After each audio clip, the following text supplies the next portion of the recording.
Hello, friend. Welcome to Pets for Sleep. Whether you have been here many nights before, or you are discovering this quiet little corner for the first time, this is a place to slow things down, learn something gentle about the animals we share our homes with, and let the rest of the day gradually fade into the background. Tonight, we are looking at a question that probably crosses the thoughts of almost every cat owner at some point. Does your cat actually trust you?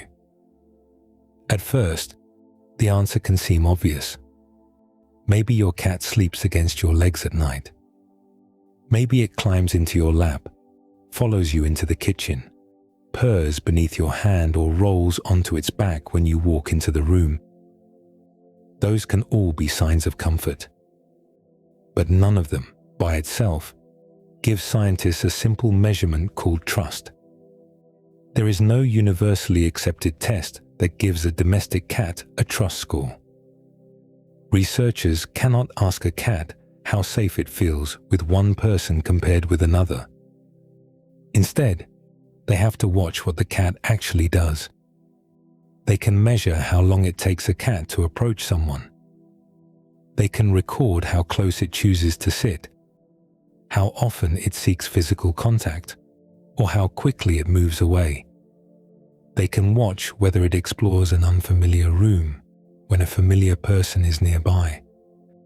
They can measure vocalizing, hiding, freezing, attempts to escape, and changes in behavior when a person leaves and later returns. Even something as familiar as purring needs careful interpretation. Cats can purr while resting comfortably beside someone, but purring can also occur during stressful situations, illness, injury, and even veterinary treatment. And a cat, lying on its back, may be relaxed enough to expose its vulnerable belly without wanting a human hand placed there. The body position and the invitation to touch are not necessarily the same thing. If you enjoy these quiet journeys through the lives of animals, you're welcome to subscribe. And if it feels natural, leave a comment sharing where you're listening from tonight. It helps other sleepy animal lovers find this quiet corner, one listener at a time. Part of the difficulty is that several different things can look like trust from the outside. A cat can be familiar with someone because it sees that person every day. It can be sociable, meaning it is generally willing to interact with people. It can prefer one person over another. It can form an attachment, where a particular person begins to affect how secure it feels in an unfamiliar situation. And it can learn that certain people, places, and kinds of touch are usually safe. Those things overlap, but they are not identical. A cat may instantly recognize the person who fills its food bowl while still avoiding that person's hands. Another cat may happily accept petting from a visitor, but choose to sleep beside the same family member every night. A cat may feel secure enough to curl up against someone's chest, yet struggle the moment that person tries to pick it up. Even trust within one relationship can change depending on what is happening. That gives us a more useful way to think about the whole subject. Instead of imagining that a cat makes one permanent decision about whether a person is trustworthy, it helps to think of the cat building expectations. Every ordinary interaction adds another small piece of information. When this person walks toward me, what usually happens? When this hand reaches down, does it scratch gently beneath my cheek? Or does it grab me around the middle? When I turn my head away, does the touching stop? When I approach, am I allowed to decide how close I come? When something unfamiliar happens, does this person make the situation calmer or harder to predict? A cat does not need a human idea of honesty or loyalty to learn those patterns. Its nervous system only needs repeated experience. Over days, months, and eventually years, one person can become connected with thousands of small outcomes.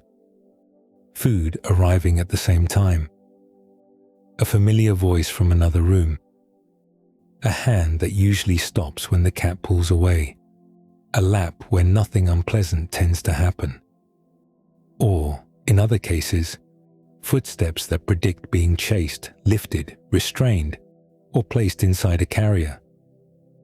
What we casually call trust may grow from this enormous collection of learned expectations about safety, control, and what is likely to happen next. But before a cat can decide whether one particular human is safe, it has to learn something much more basic. It has to learn whether humans are worth approaching at all. That ability to learn about us rests on a relationship much older than any modern home. Domestic cats trace most of their ancestry to the Near Eastern and North African wildcat, Felis libica. These wildcats were small hunters that could survive without depending on a group to bring down prey. A mouse, lizard, bird, or other small animal could usually be caught by one cat working alone. That gave early cats a very different social starting point from animals such as wolves, whose hunting and family life often depended on close cooperation. The first long relationship between cats and humans seems to have grown out of farming rather than organized animal breeding. Around 10,000 years ago, communities in the Fertile Crescent of the Middle East were changing the landscape. People were growing crops such as wheat and barley and storing harvested grain close to their settlements. A pile of grain could support far more mice than an open patch of dry ground. For a small wildcat, those rodents represented a dependable hunting opportunity. Cats that tolerated being near people could spend time around these concentrated food sources. Humans also had a reason to tolerate the cats. A wildcat catching rodents around stored grain could remove animals that ate or contaminated valuable food. No one needed to plan the relationship in advance. Repeated proximity was enough to create conditions in which calmer cats had greater access to human settlements. One of the most striking pieces of evidence comes from the Mediterranean island of Cyprus. At a Neolithic site called Chaluracambos, archaeologists uncovered a human burial beside the remains of a cat. The burial dates to roughly 9,500 years ago. That is especially important because Cyprus did not have a native population of these wildcats. People had to carry cats, or their close ancestors, across the sea. The animal found beside the human had therefore become important enough to be transported to an island and later placed close to a person in burial. This happened thousands of years before the famous cat images and mummified cats of ancient Egypt. Over many generations, living around humans favored animals that could tolerate crowded settlements and repeated contact with familiar people. The result was still unmistakably feline. Modern domestic cats remain capable of hunting alone and spending long periods without constant social contact. Their social system, however, is flexible. When food is spread thinly across a landscape, cats may keep much greater distances from one another. Where resources are concentrated, free-ranging domestic cats can form stable social groups. These groups are often built around related females. Mothers, daughters, and sisters may remain near one another, share resting areas, and sometimes help care for kittens. Cats living in the same social group can greet one another by rubbing their bodies together or touching noses. Familiar individuals can therefore acquire a very different meaning from strangers. This flexibility matters enormously inside a human home. A cat does not need every person to become equally important. It can learn that one individual belongs to its familiar social environment, while another remains uncertain. Repeated contact gives the cat time to learn a person's smell, movement patterns, voice, and usual behavior. Someone who appears every morning, sits in the same chair, and responds in familiar ways gradually becomes easier to predict. That capacity existed because feline social life already allowed repeated familiarity to matter. Domestication slowly brought that system into closer contact with humans. The modern cat can still behave with a remarkable amount of independence, while forming very specific relationships with particular people. A cat asleep at the foot of a bed tonight carries the result of thousands of years of that gradual adjustment. Its ancestors approached human settlements because rodents gathered around stored crops. Over time, some of those cats remained close enough for humans themselves to become part of the animal's normal social environment. Yet evolution only created the opportunity. For each kitten, the meaning of a human still has to be learned through experience.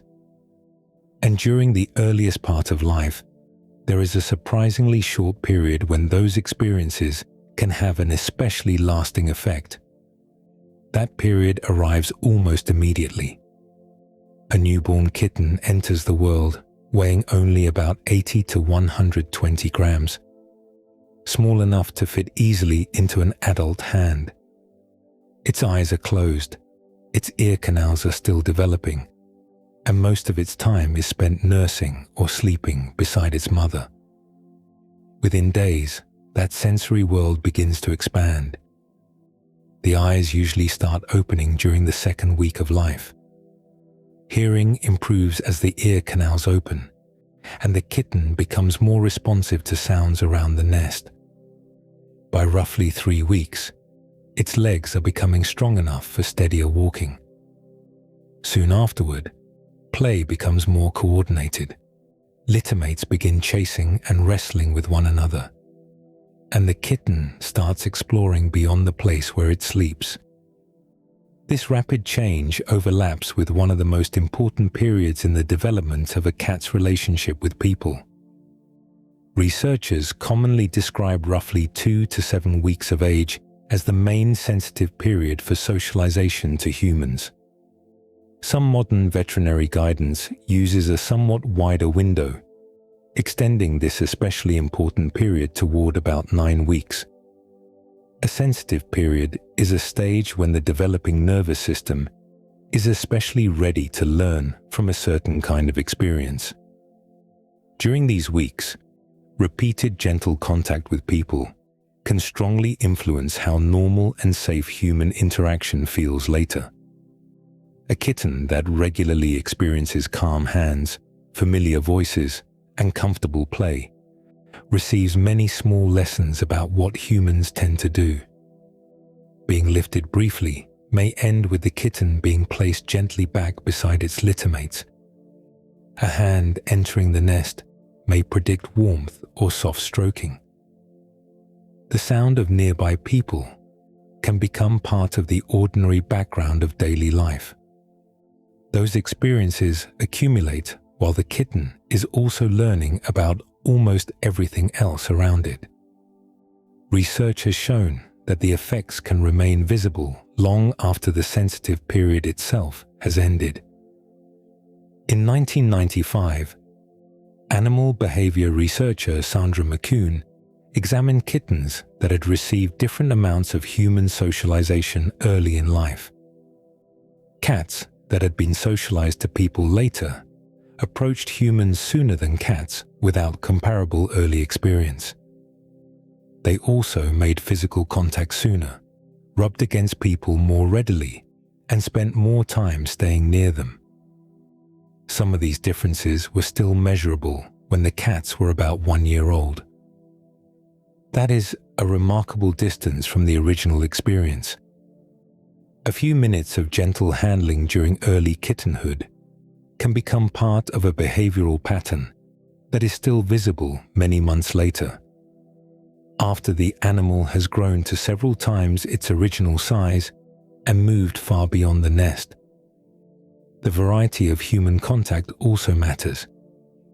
A kitten handled pleasantly by only one familiar caretaker may become comfortable with that particular individual while remaining cautious around other people. Exposure to several calm humans gives the developing cat more examples from which to learn. Different voices, body sizes, smells, and ways of moving can gradually become members of the same broad category. People who are safe to investigate. For shelters, breeders, foster homes, and families raising young kittens.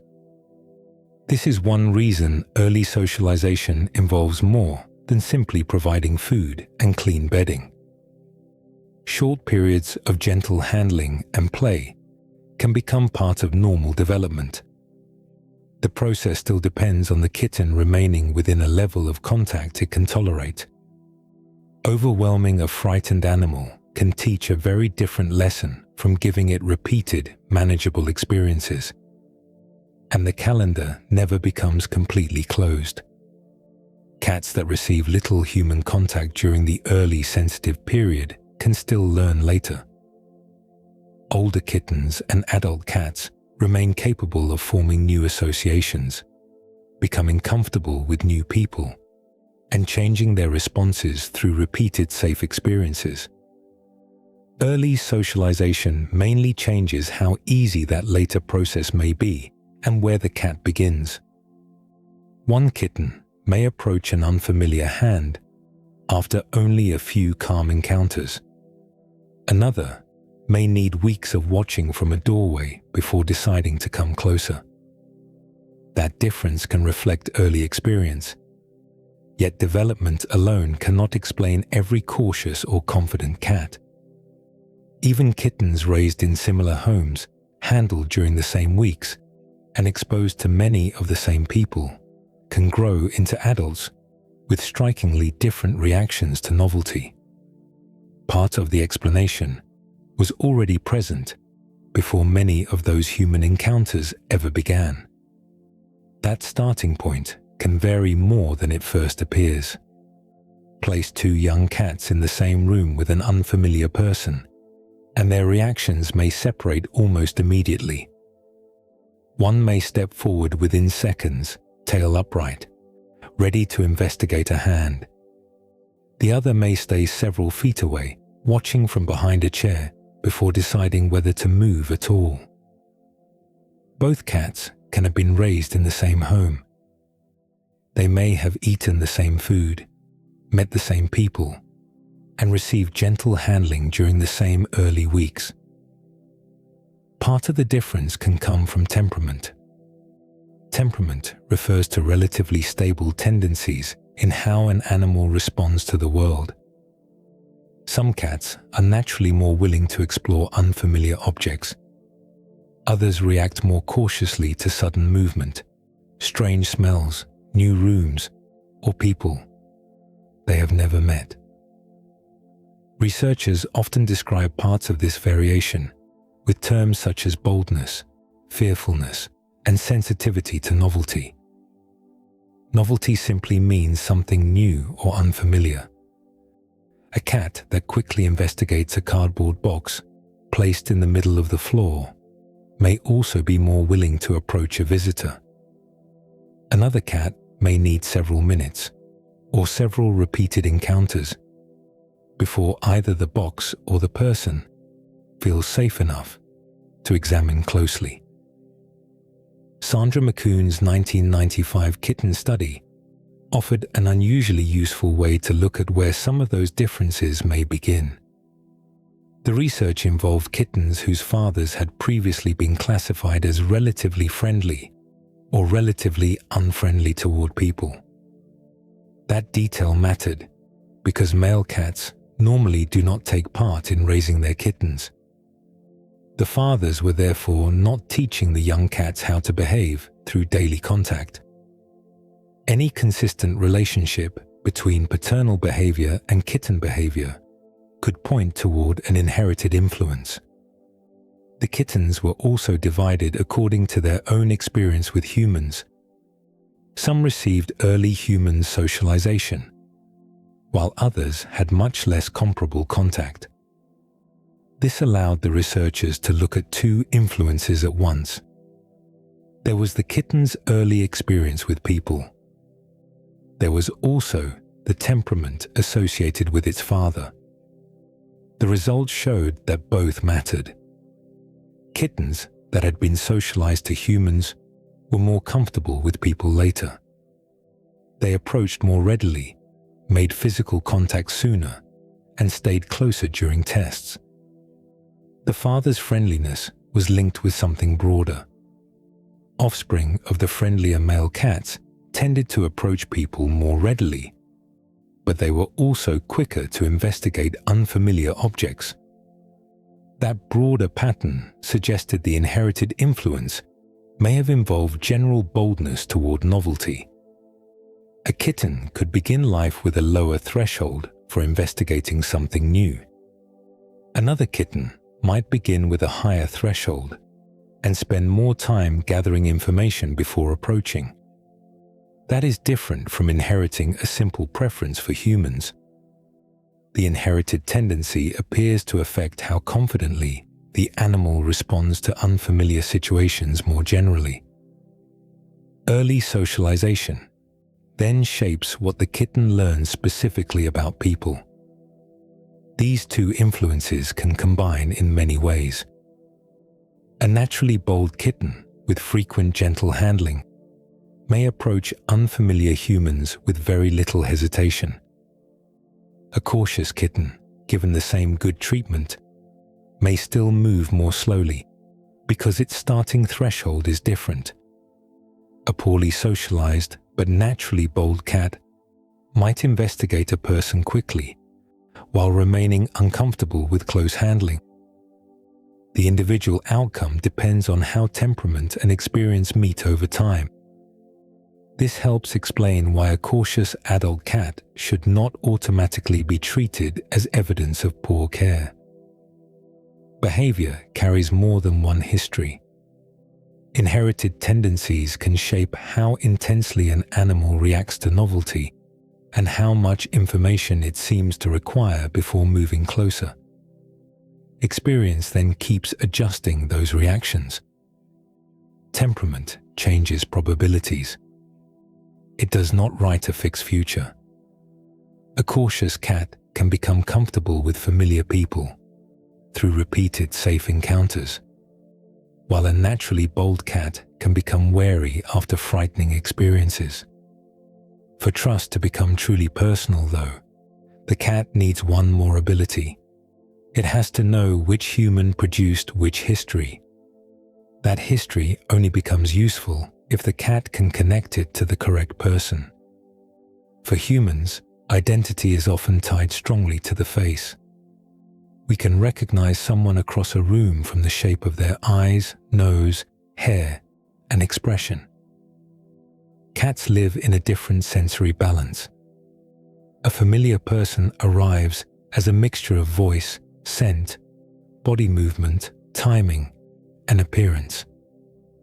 Some of those signals can identify you even when the cat cannot see you at all. In 2013, researchers in Japan tested whether domestic cats could recognize their owner's voice using sound alone. The study involved 20 cats living in ordinary homes. Each cat stayed in a familiar room while recordings of human voices were played from outside its view. The sequence included 3 unfamiliar people followed by the cat's owner. Because the speaker could not be seen, the cat had to rely on the sound itself. The reactions were usually subtle. Most cats did not run toward the hidden speaker or begin calling loudly. Instead, researchers watched movements of the ears and head. An ear might rotate toward the sound. The head might turn slightly in its direction. These orienting movements became weaker as unfamiliar voices continued. which is a common response when repeated sounds stop providing new information. Then the owner's voice appeared. The cat showed a renewed response. Their ears and heads moved more strongly again, suggesting that the familiar voice stood out from the voices that came before it. That result showed something important about everyday life with a cat. The sound coming from another room can carry the identity of a particular person before footsteps reach the doorway. A cat hearing its owner call from the kitchen may already know who is there without needing to see a face. Years of repeated exposure give that voice a long history. Its pitch, rhythm, volume, and usual patterns become familiar features. Researchers later found evidence that cats can learn something even more specific. In 2022, a study involving 16 companion cats compared the way owners normally spoke to other adults with the special style they used when addressing their cats. Many people naturally change their speech when talking to an animal. The voice may become higher in pitch, with shorter phrases and a different rhythm. Researchers recorded owners using both ordinary adult-directed speech and this cat-directed style. When the cats heard their own owners switch into the speech normally used for them, their behavior changed. They became more attentive through responses such as ear movement, head turning, or shifts in body position. The researchers then tested similar speech produced by unfamiliar people. The same clear pattern did not appear. That difference suggests the response was connected to learning within a particular relationship. A certain way of speaking had become meaningful because a familiar person had used it repeatedly with that cat. The words themselves did not need to carry the whole message. Tone and speaking style had become part of the person's identity. This helps explain how one human can acquire such a detailed history in a cat's daily life. The voice associated with breakfast may also belong to the person who opens the bedroom door each morning. A quieter version of that voice may come during evening petting. Over months and years, those sounds become connected with what usually follows. Recognition gives the cat a way to keep those experiences organized. The person who gently scratches beneath the cheek does not become confused with the visitor who arrived 10 minutes ago. A familiar call from downstairs belongs to someone whose past behavior has already been learned. That is how trust can become individual.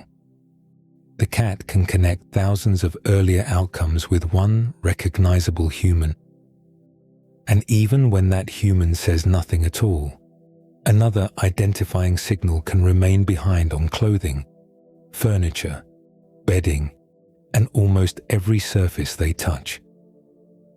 A familiar voice can disappear the moment a room becomes quiet. Your scent tends to stay behind. For a cat, smell carries far more information than humans usually notice. Odor molecules released from skin, hair, clothing, and shoes settle onto nearby objects and move through the air. A cat draws those molecules into a nose built for much finer chemical detection than our own. This makes smell useful for recognizing places, other animals, and the people who repeatedly share the same home. Researchers recently tested whether cats could distinguish one human from another using odor alone. In 2025, scientists at the Tokyo University of Agriculture studied 30 domestic cats. The human participants provided scent samples from 3 parts of the body. Researchers collected odor from the armpit, from behind the ear, and from the space between the toes. Those areas were chosen because skin secretions there can carry a noticeable chemical signature. Each cat was then presented with samples representing different conditions. One contained odor from a person the cat knew. Another carried the scent of an unfamiliar person. A blank sample provided a comparison without human odor. The researchers measured how long the cats investigated each one with their noses. The difference was quite clear. Cats spent an average of about 4.8 seconds sniffing the unfamiliar human odor. They investigated the familiar person's odor for roughly 2.4 seconds. The blank received about 1.9 seconds of sniffing. That longer examination of the unfamiliar sample is important. It does not necessarily mean the cats liked a stranger's scent more. Animals often spend more time examining something new because it requires more information. A familiar smell can be processed quickly. The cat has encountered it hundreds or thousands of times before. An unfamiliar smell creates more uncertainty and can lead to longer investigation. The experiment therefore supports the idea that cats can tell familiar and unfamiliar humans apart through scent. That ability fits naturally into the rest of feline life.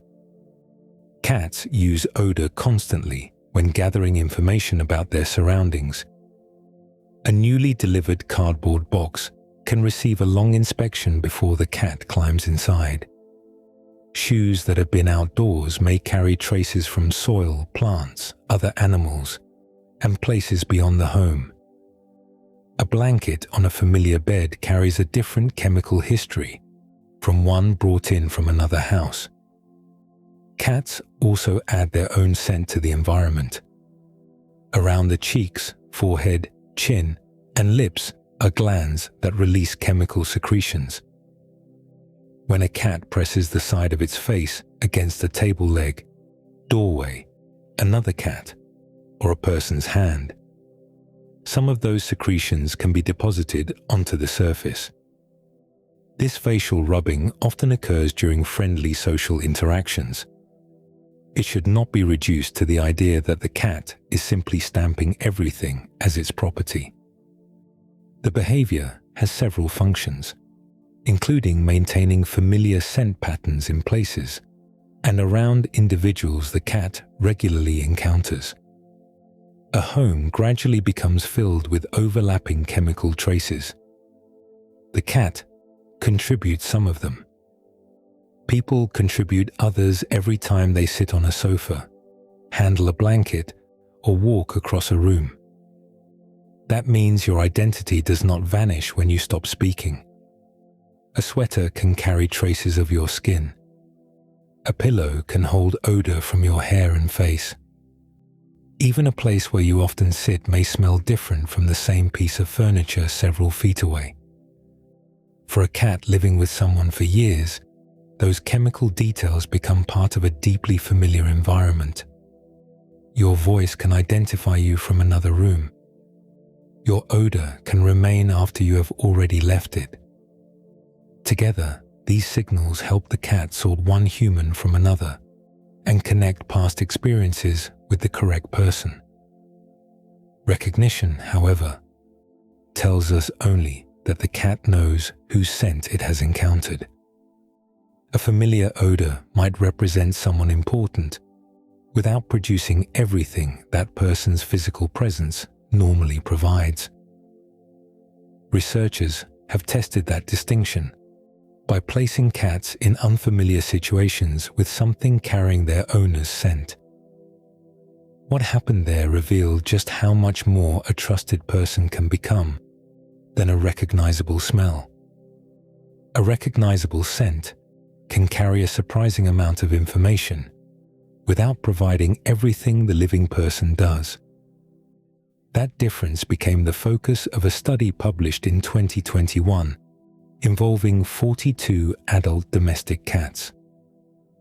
Researchers wanted to know whether an owner's scent could reduce stress when a cat was placed somewhere unfamiliar. The idea had an obvious practical appeal. People sometimes leave a worn shirt, blanket, or other scented object with a cat during boarding, travel, or time away from home. Since cats can recognize familiar odors, an object carrying a person's scent might seem capable of standing in for that person. The researchers tested this possibility using a version of what is called a secure base test. A secure base is a familiar individual whose presence helps an animal manage an unfamiliar or stressful situation. The 42 cats experienced several carefully arranged conditions. At certain points, the owner was physically present in the unfamiliar testing room. During other periods, the cat remained there without the owner. Researchers also introduced an object carrying the owner's scent while the owner was absent. The order was changed between cats so that every animal did not experience the events in exactly the same sequence. Throughout the test, the researchers recorded behaviors connected with stress and reunion. Vocalizing was especially useful because some cats called repeatedly when separated from their owners. The difference following the owner's return was measurable. Across the cats, stress-related behavior occurred less often when the owner was physically in the room. Distress vocalizations also dropped significantly after owners returned following a period of separation. The scented object produced a different result. When the cat was alone with something carrying its owner's odor, researchers did not find the same overall reduction in stress. The object also failed to produce the secure base effect that the actual person could provide for some of the cats. This does not make the owner's smell meaningless. Cats can recognize familiar human odor, and scent remains an important part of their social environment. The experiment instead separates two processes that can easily become confused. Recognition allows the cat to identify a familiar individual from a cue such as smell. Security develops from everything the cat has learned about what happens while that individual is actually present. A shirt can smell exactly like someone who has worn it all day. It cannot adjust its behavior when the cat becomes uncertain. The fabric cannot respond when the cat approaches, nor can it change what happens in the room. A familiar person does all of those things during ordinary life. Over months or years, the cat has experienced that person moving through the home and reacting to its behavior. The owner's presence comes with a changing stream of information. A hand may become available for contact. The person's position in the room can shift. Their behavior can respond immediately when the cat moves closer or creates distance. That active history gives the living person qualities that a chemical trace alone cannot reproduce. The distinction also helps explain why simple familiarity should be treated carefully when we talk about trust. A cat might recognize the veterinary clinic it has visited several times without feeling comfortable there. It can know exactly which family member has entered the kitchen while still choosing to remain beneath the table. Recognition tells the animal that something has been encountered before. The history attached to that familiar thing helps determine what response follows. For a human relationship, that history can become extraordinarily detailed. A cat may have heard the same voice thousands of mornings and smelled the same skin on countless evenings. Yet the emotional value of those signals has been shaped by what repeatedly happened around them. Comfortable contact can add one kind of expectation. Unwanted restraint can add another. Predictable routines can gradually make a person's arrival easier to interpret. By the time a familiar human walks through the doorway, the cat is responding to far more than a face, voice, or smell. It is encountering an individual connected with a long record of outcomes. That record begins to explain why one familiar person can become calming, while another remains difficult to read. Each ordinary interaction teaches the cat a little more about what tends to happen when that particular human is near. Once a person has become familiar, the cat begins attaching predictions to that familiarity.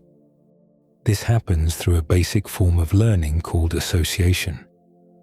An association forms when one event repeatedly becomes linked with another. A metal can opening in the kitchen may begin predicting wet food. The sound of a particular cupboard door can carry the same meaning if that cupboard usually contains treats. An alarm in the morning can become part of the feeding routine, even though the alarm itself has nothing to do with food. Footsteps in a hallway may tell the cat which person is approaching before that person enters the room. Over time, these ordinary signals gain meaning because of what repeatedly follows them. Scientists call one form of this process classical conditioning. The term describes a situation in which one event begins predicting another. A cat does not need to understand why the cupboard opens before breakfast. Repeated experience is enough. After dozens or hundreds of mornings, the cupboard sound can become a reliable clue that food is close. The same process applies far beyond meals. Picking up a wand toy can predict chasing and pouncing. The sound of a carrier being moved from a closet can predict a car journey if the carrier appears mainly before veterinary visits. A hand moving slowly toward the side of the face may predict gentle petting. A hand sliding beneath the abdomen may carry a different history because it often comes just before the cat is lifted. Those predictions can become extremely specific.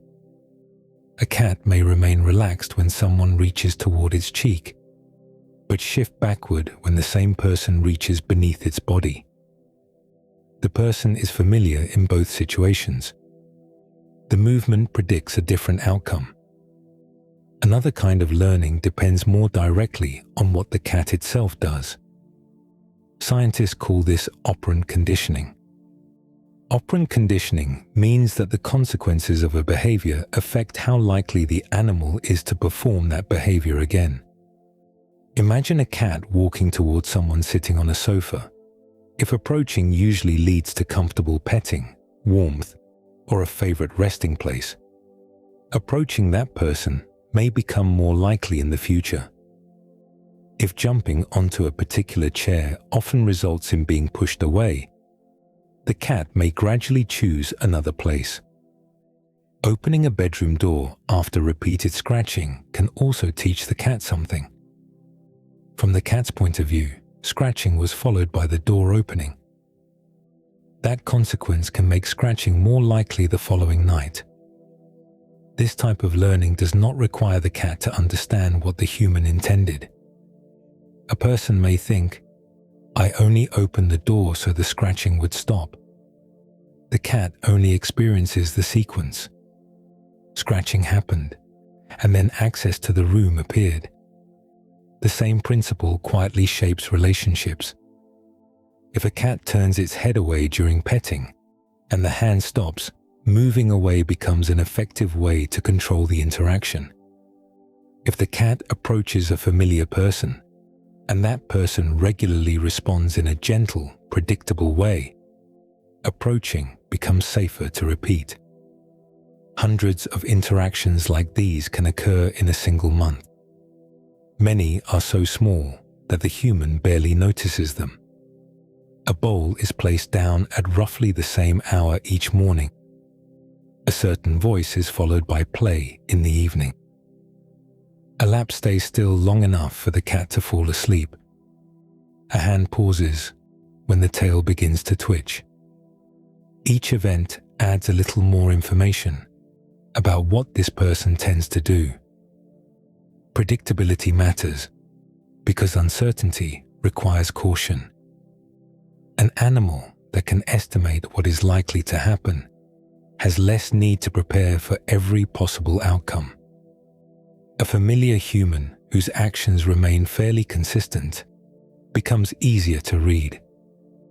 Another person whose responses change sharply from day to day may require more watching.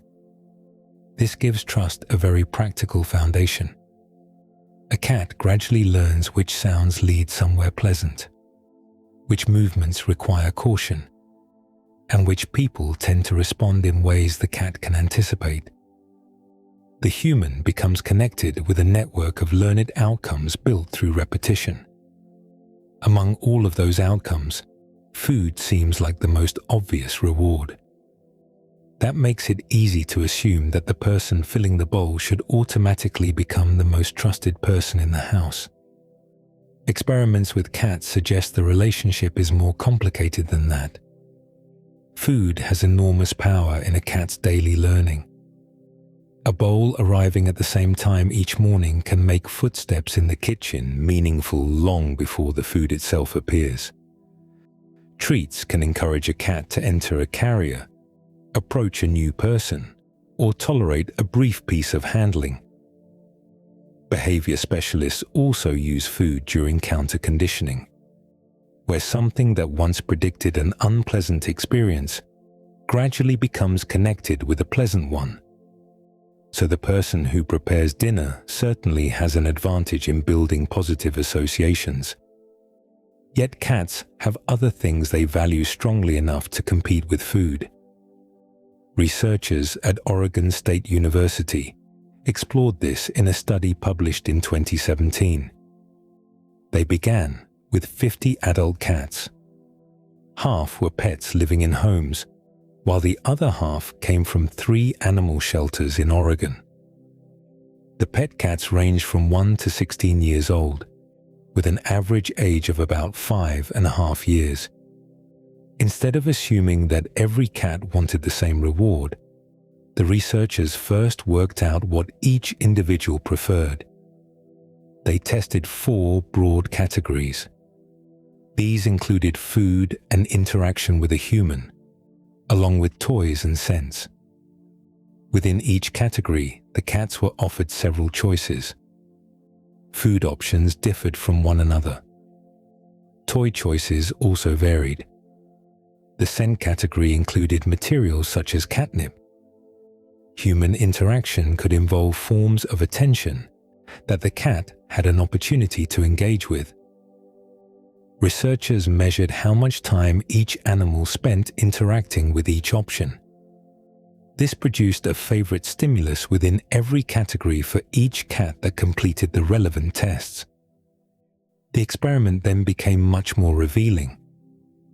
The cat's favorite food was placed into competition with its favorite human interaction, preferred toy, and preferred scent.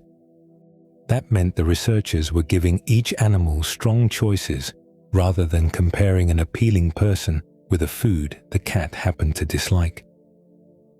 38 cats completed this final comparison. 19 of them, exactly half, chose human social interaction as their most preferred category. 14 cats, or about 37%, preferred food. 4 chose toys. Only 1 chose scent. Pet cats and shelter cats did not show a significant difference in the overall pattern.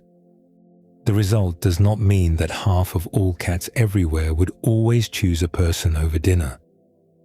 The sample was fairly small, and preference can change with hunger, previous experience, individual temperament, and the exact options available. What the experiment demonstrated was more useful. For many cats, contact with a human can function as something valuable in its own right. Food, therefore, becomes one part of a much larger relationship.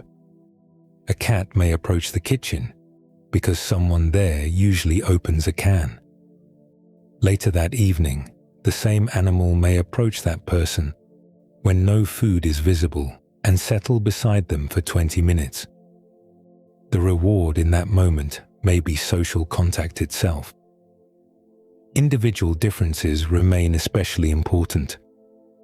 One cat may work enthusiastically for a small piece of chicken. Another may be more motivated by a few minutes with a favorite person. Those preferences can also be used during training, because a reinforcer is simply something that makes a behavior more likely to happen again. Finding what a particular cat values makes reinforcement much more effective. The person providing those rewards also carries a history extending beyond the reward. Someone can predict breakfast every morning and still be associated with uncomfortable restraint twice a day for medication. A second person might rarely feed the cat while being linked with gentle play and long periods of undisturbed rest. Both humans can therefore carry positive associations of different strengths while also acquiring very different expectations around handling. That is why feeding alone cannot determine who becomes most trusted. The cat is adding together experiences from many parts of daily life. Some involve obvious rewards such as food. Others come from what happens during physical contact, especially when a familiar human hand moves toward the cat's body.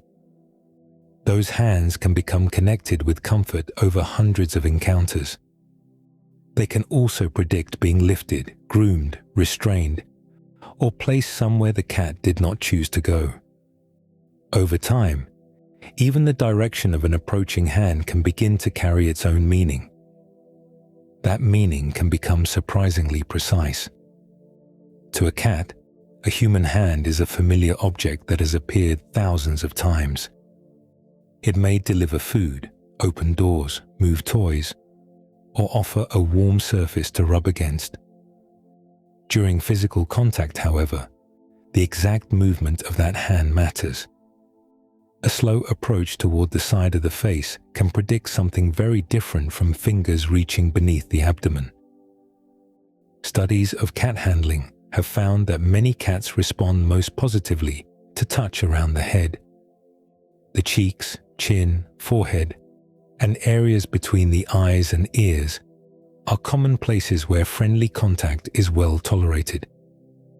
These regions also have special importance in normal feline behavior. Cats have scent-producing glands around parts of the face, including the cheeks and forehead. When two familiar cats rub their faces or bodies together, they can exchange odor while also taking part in a friendly social interaction. A domestic cat may perform a similar movement against a person's leg or press the side of its face into an offered hand. That history can make contact around the head especially familiar. Touch elsewhere on the body produces much greater variation between individual cats. Some enjoy long strokes down the back. Others become restless when a hand reaches the lower back near the base of the tail. Contact with the legs or paws may be tolerated only briefly. The abdomen can be particularly sensitive because it contains vulnerable organs beneath a relatively exposed surface. A relaxed cat may roll onto its back and reveal the belly, while still preferring that the human leave the area untouched. Past experience changes these reactions as well. A paw that has repeatedly been held during nail trimming can develop a very different history from a cheek that has mostly experienced gentle scratching. The same distinction appears when a person lifts a cat.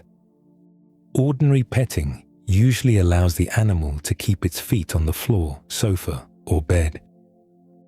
The cat can lean toward the hand or shift its body several inches away. Being picked up changes those options immediately. All four paws may leave the surface. The person controls movement through the room, and the cat cannot restore distance simply by taking a step backward. For some cats, being carried becomes comfortable through repeated gentle experience. Others tolerate it only for a few seconds. A cat that sleeps pressed against someone's side for an hour can still stiffen when that person reaches underneath its body. Those two reactions belong to different kinds of contact. The same person can also become connected with brushing, ear cleaning, medication, or being placed inside a carrier. Each routine develops its own collection of cues. The appearance of a small medicine syringe can become meaningful before the medicine reaches the mouth.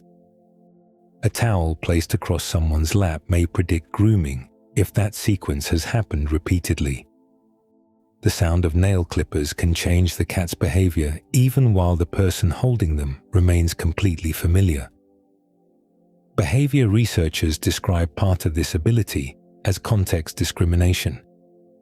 The animal learns that small differences between situations predict different outcomes. A hand beside the cheek belongs to one context. That hand moving underneath the body belongs to another. Over time, the cat becomes increasingly skilled at telling those situations apart. This creates a more detailed picture of trust than a single judgment about whether a person is safe. A human can have an excellent reputation for quiet evening petting and a poor reputation for clipping claws. Comfort during one activity does not automatically spread into every other interaction. The cat keeps learning from each version of the encounter. That helps explain many behaviors that otherwise seem contradictory. A cat may climb voluntarily into someone's lap and leave the instant it feels hands moving into a lifting position. It may follow a person around the house while avoiding them when medication appears. The cat is responding to the specific outcome that current movements have predicted before. Human hands therefore accumulate their own history inside the larger relationship. Every gentle scratch, unwanted hold, successful grooming session, or brief piece of restraint can contribute to what the cat expects from the movement that comes before it. Where the person touches matters greatly. Yet another feature of the interaction can matter even more. The cat is also learning whether its own movements can make the human hand stop. A cat can learn a great deal from what happens after it shifts its body away. If the hand pauses, the cat has discovered that its movement changes the interaction. That sense of control can make future contact easier to predict. Researchers tested this idea directly in 2021 in work. Associated with Battersea, the animal welfare charity in the United Kingdom. The study involved 100 cats and 120 human participants. Across the project, researchers analyzed 535 usable interactions. The humans were taught a simple framework built around 3 ideas: choice and control, attention and touch. Together, the first letters formed the word cat. Choice and control meant giving the cat room to decide whether an interaction happened and how long it lasted. Instead of immediately reaching down, the person could offer a hand and wait.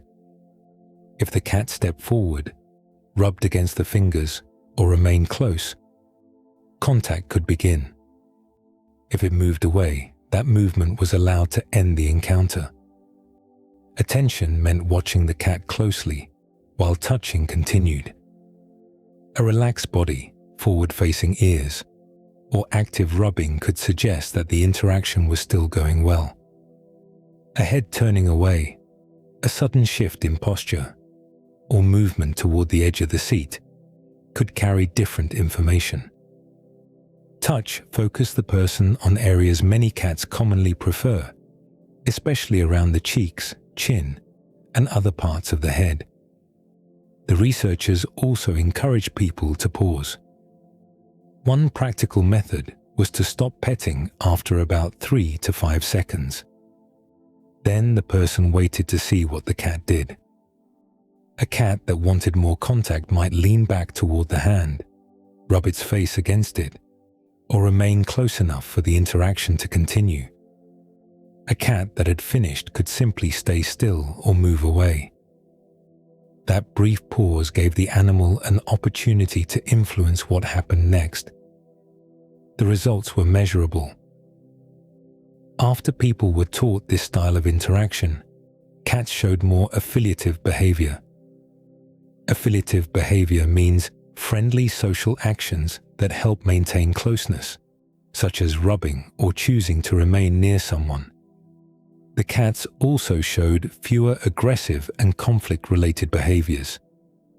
The human participants had changed only a few parts of how they approached and touched the animals.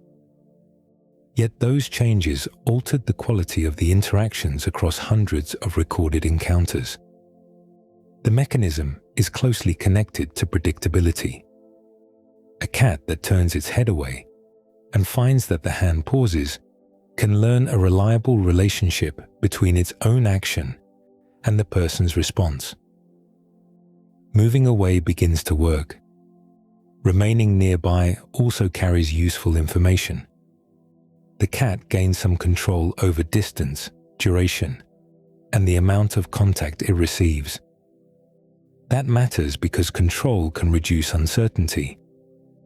An interaction becomes easier to manage when the animal has a dependable way to influence it.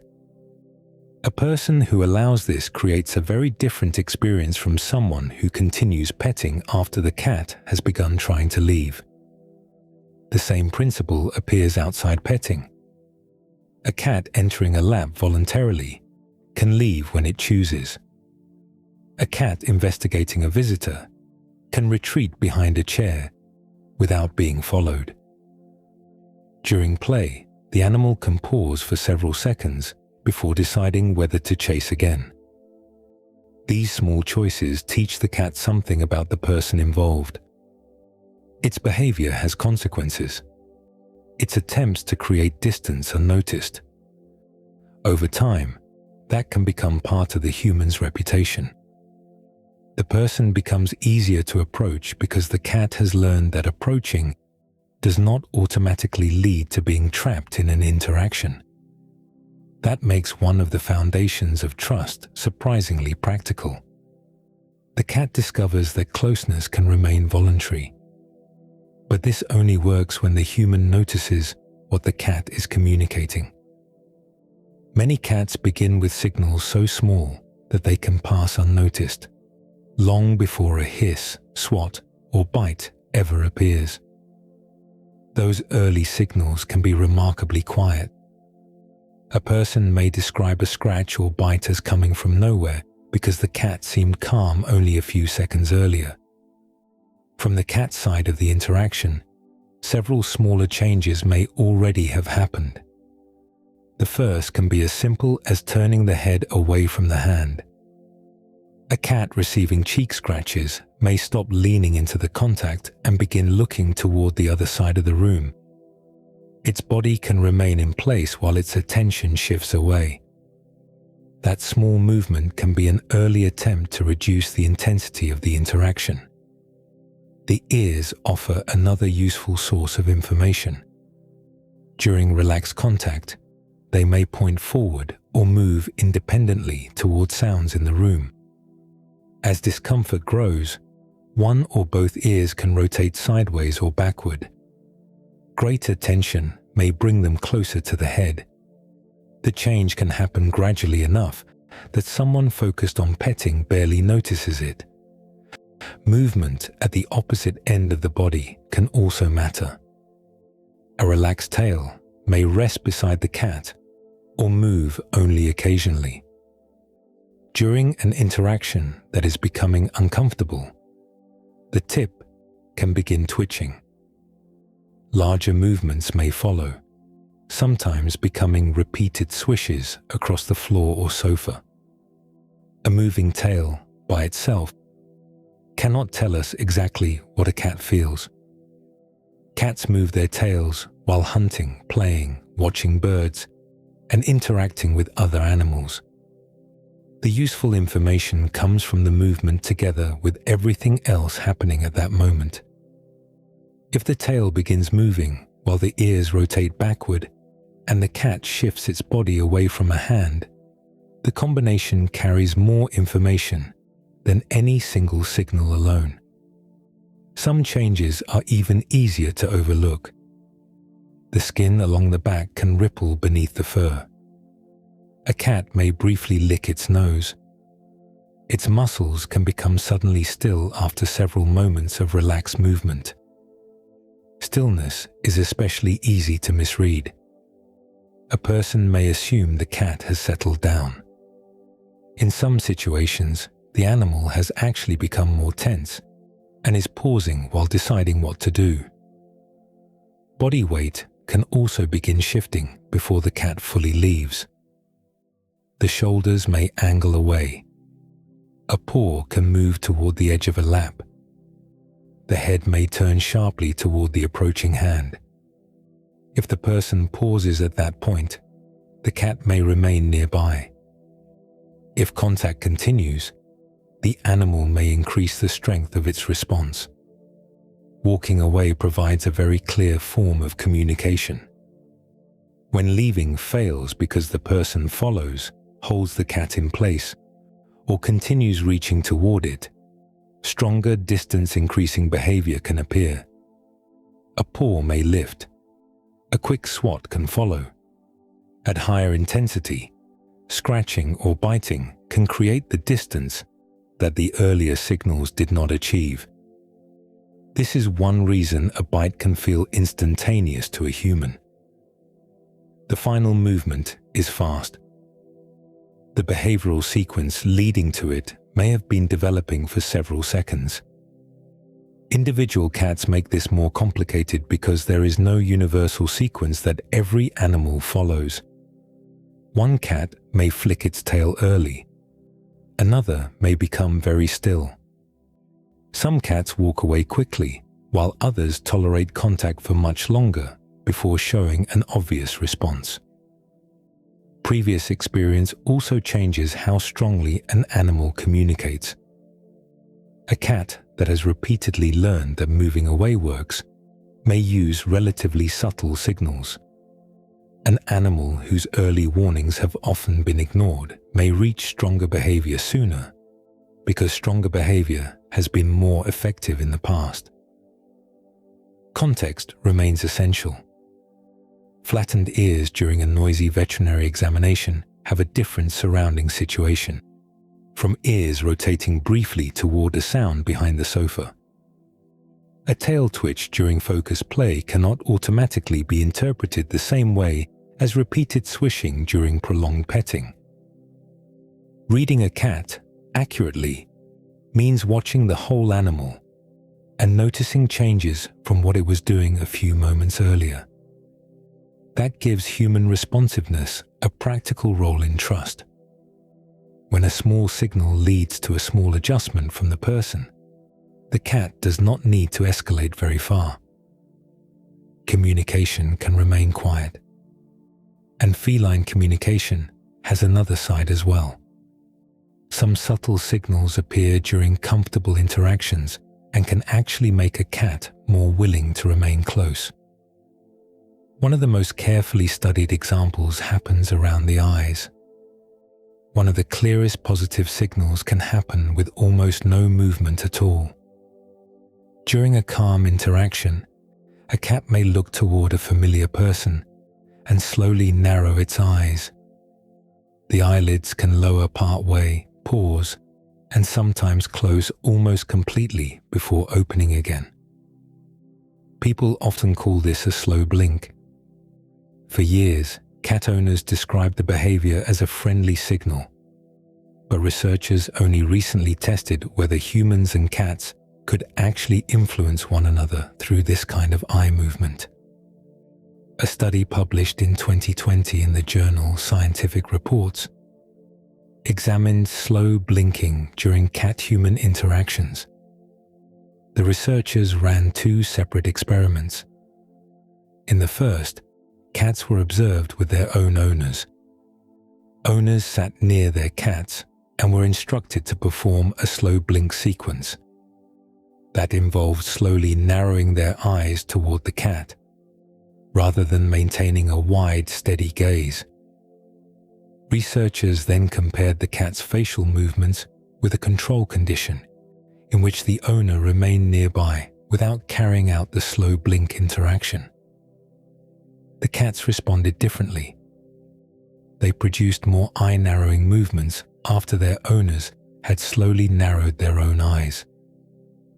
Those feline responses included partial closure of the eyelids and slow blinking.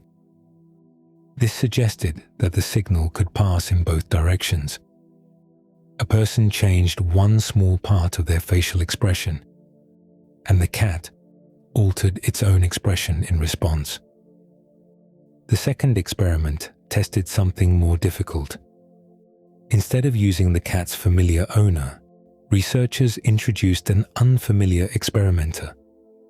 That matters because a cat may respond positively to its owner for many reasons, connected with months or years of previous experience. An unfamiliar person does not carry the same history.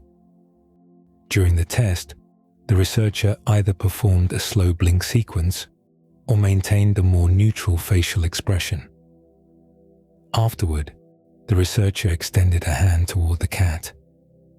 Cats were more likely to approach the unfamiliar person's hand after the slow blink interaction. The effect was modest, but it showed that a very small change around the eyes could influence willingness to approach even when the person was not already familiar. Researchers were careful about what this meant. A slow blink should not be translated into a fixed sentence such as "I love you." Animal signals rarely work like exact words in a dictionary. The same movement can also depend on distance, posture, surrounding activity, and the relationship between the individuals involved. What the experiment supports is a role for slow eye narrowing in positive cat-human communication. That fits with what is already known about direct staring in many animals. A fixed, wide-eyed gaze can carry social pressure. Reducing the intensity of eye contact may therefore make an interaction easier to tolerate. Slow narrowing could help communicate that the person is calm and unlikely to rush forward. For the cat, responding with similar eye movements may help maintain that low-pressure exchange.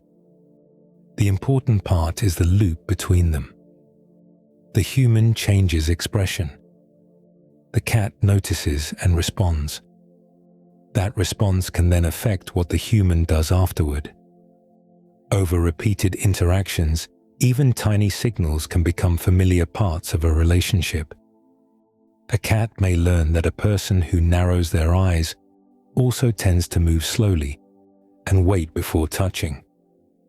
The person may learn that eye narrowing from the cat often appears during relaxed encounters and respond by keeping the interaction gentle. Neither participant needs to understand the process in scientific terms. Repeated experience is enough for the pattern to become useful. This is one reason trust can develop through communication that barely attracts attention. A quiet look across a room may carry information before either the cat or the person moves closer. The exchange works because both sides remain responsive to what happens next. That responsiveness becomes especially important when the cat's message changes from comfort to discomfort. If signals asking for space repeatedly fail to alter the interaction, the animal can begin learning that quiet communication has very little effect. Once that happens, stronger behavior may become the more reliable way to create distance. The first stronger response may be as simple as standing up and walking several feet away. If distance is still not available, the cat may move under a chair, behind furniture, or into another room. These behaviors can serve one basic purpose: increasing space between the animal and whatever feels uncomfortable. A swat can serve the same function at closer range. Scratching or biting may appear when earlier attempts to create distance have failed, or when the cat feels that escape is limited. From the cat's perspective, these actions can become effective because they change what happens. A person who ignores a head turn may finally pull a hand away after a swat. A cat being held may discover that struggling strongly enough leads to release. The immediate result teaches something about the interaction. Repeated experiences can then change behavior before the difficult part even begins. Imagine a cat that visits a veterinary clinic several times each year. At first, the most stressful part may happen inside the examination room. The cat is held still while its ears are checked, its abdomen is examined, or an injection is given. Before that can happen, several other events usually occur in a predictable order. A carrier appears in the house. The cat is placed inside. A car journey follows. Then comes the clinic and the handling that the cat already finds difficult. With enough repetition, the earliest parts of that sequence can begin carrying the emotional meaning of what comes later. A cat that once ignored the carrier may begin leaving the room as soon as it sees it. Some cats disappear beneath a bed, while the carrier is still sitting empty on the floor. Nothing uncomfortable has happened yet that day. The animal has learned that the object reliably predicts a chain of events. This process is a basic feature of associative learning. When one cue repeatedly appears before an important event, the earlier cue can begin producing a response of its own. The prediction can gradually move backward through the sequence. The examination may first create fear. Later, entering the clinic may be enough. Eventually, the sound of the carrier door or the sight of someone taking it from a closet can trigger avoidance at home. Similar patterns can develop around much smaller routines. A medication syringe can become meaningful after repeated doses. The sound of nail clippers can change a cat's posture before anyone touches a paw. A towel may predict restraint if it is mainly used to wrap the cat during procedures. Even a particular human movement can become part of the sequence. Someone leaning over the cat in a certain way may predict being picked up. A hand reaching toward the shoulders can acquire meaning if that motion usually comes before medication or grooming. Repeated restraint can therefore create anticipatory avoidance. Anticipatory means the response begins before the event itself, because earlier cues have started predicting what is likely to follow. This helps explain why a cat may suddenly become difficult to approach during a routine that used to be manageable. The behavior can begin farther and farther from the original unpleasant moment. People sometimes respond by increasing exposure, hoping that the cat will simply get used to the situation. There is a scientific term for becoming less responsive to something after safe repeated exposure: habituation. Habituation works best when the experience stays mild enough that the animal can remain relatively calm.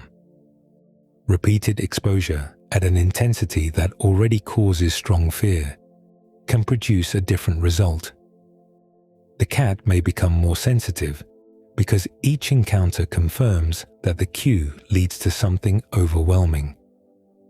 Forcing a frightened cat to remain close to a carrier, grooming tool, or person, therefore, does not guarantee that fear will fade. The learning can move in the opposite direction.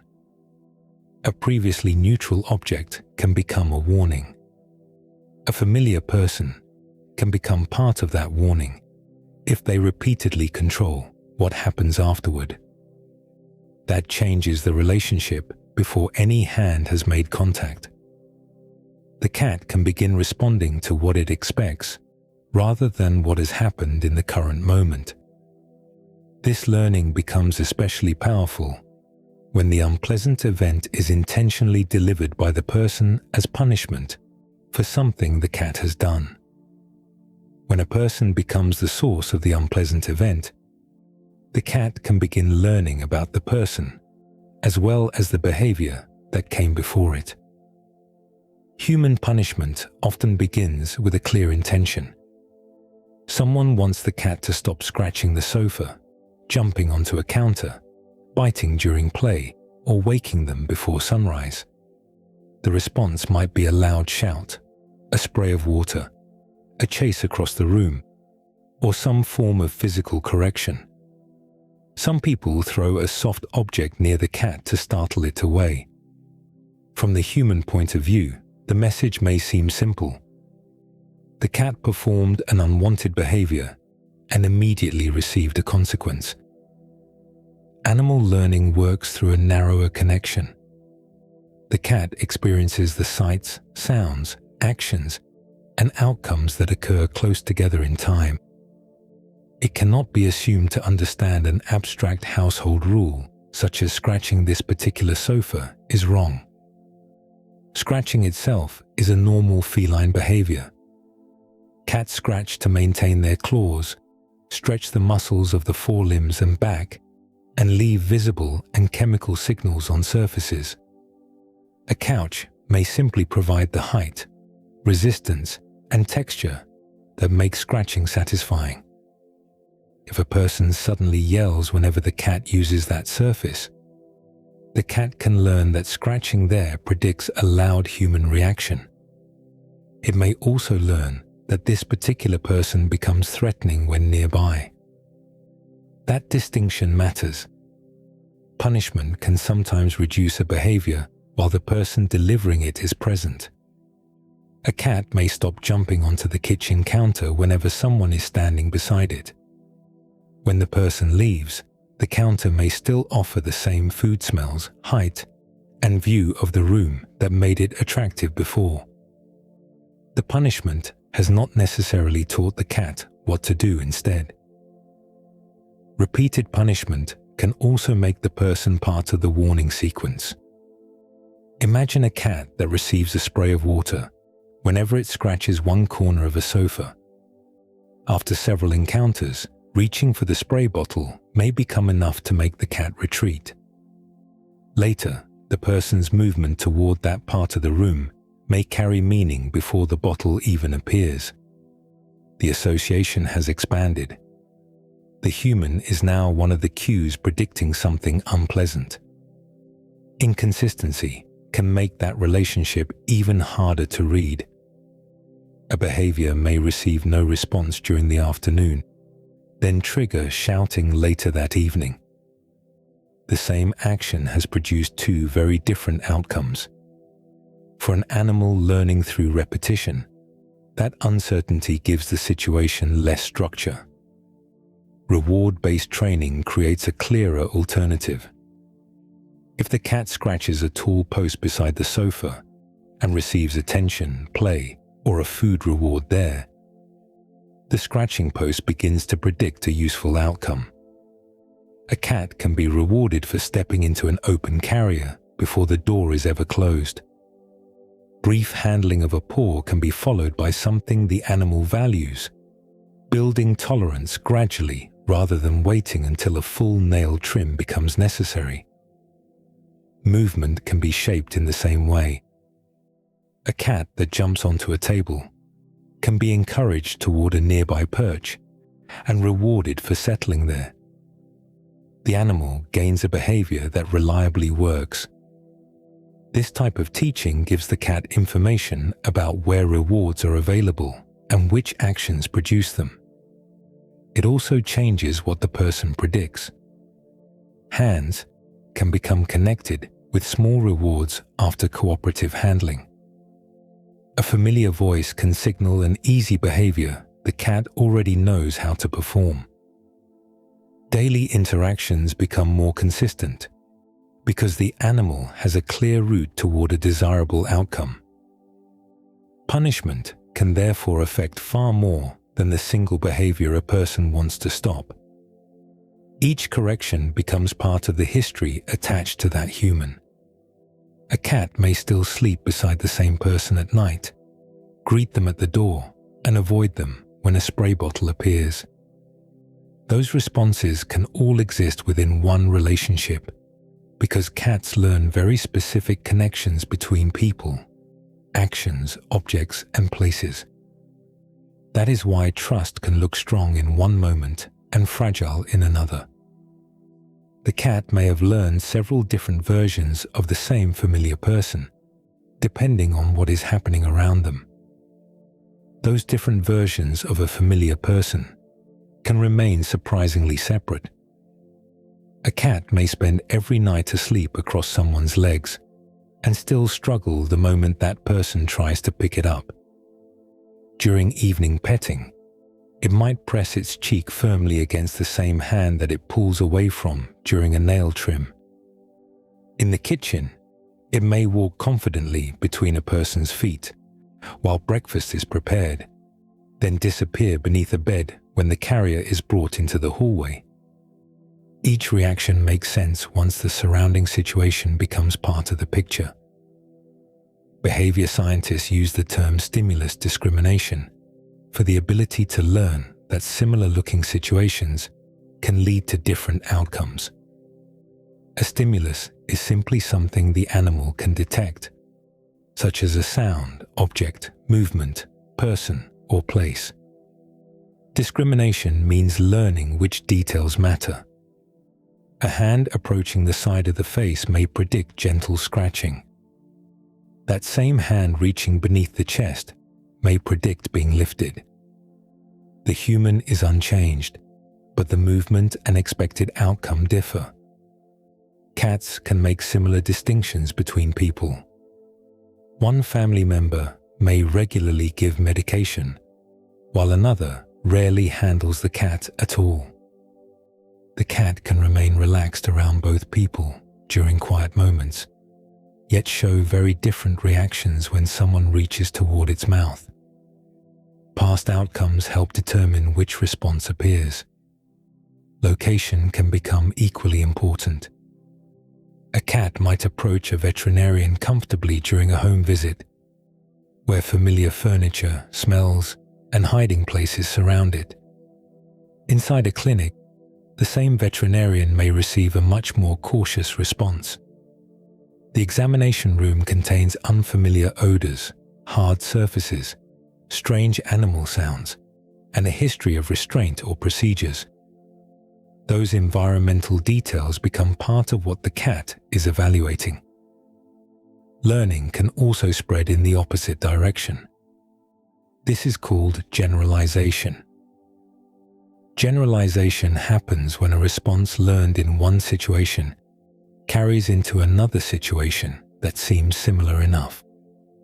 A cat frightened by one loud vacuum cleaner may begin avoiding a different vacuum with a similar sound. An unpleasant experience involving a person in heavy work boots could, in some cases, make the cat more cautious around other people whose footsteps sound similar. The response has broadened beyond the exact original event. Fear can generalize widely after intense experiences. It can also remain very narrow. A cat may dislike nail clippers while staying completely relaxed around scissors or other small metal objects. Another may fear one carrier but investigate a different open carrier placed in the same room. The exact pattern depends on what the animal has learned and which features of the experience became important. Positive expectations can spread as well. A kitten that had calm experiences with several kinds of people early in life may later approach unfamiliar humans more readily. A cat repeatedly handled gently by different family members may become comfortable with a wider range of human touch. That transfer still has limits. Comfort with one person does not guarantee comfort with everyone. Enjoying one type of handling does not automatically make another type pleasant. This gives feline trust a more useful shape. Instead of imagining one complete judgment stored somewhere inside the cat, it helps to picture a map made from many overlapping experiences. Some parts can become very secure. The sofa at night may be connected with hours of undisturbed contact. Cheek petting may carry years of pleasant history. Other areas of the map can remain uncertain because the outcomes have been less predictable. Poor handling may still cause tension. The carrier may remain connected with travel. A particular bathroom could predict medication or grooming. These differences allow apparently opposite behaviors to exist within the same relationship. A cat can seek someone out after dinner and avoid that person 10 minutes later when a treatment routine begins. Its hesitation in that moment does not erase the comfortable hour spent beside them earlier. The cat is using a more specific prediction. Across months and years, however, all of these separate interactions can begin contributing to something broader.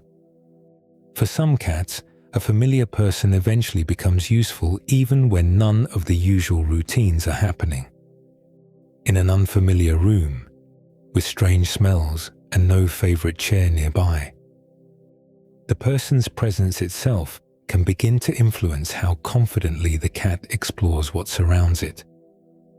Repeated safe experiences can eventually produce a broader effect than comfort with one particular routine. Researchers describe part of that broader relationship using the idea of attachment. In animal behavior, attachment refers to a lasting social bond in which one individual can influence how another responds to separation, reunion, or an unfamiliar environment.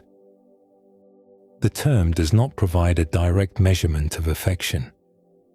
Instead, it gives scientists a way to study whether a familiar individual changes behavior in a consistent and measurable way.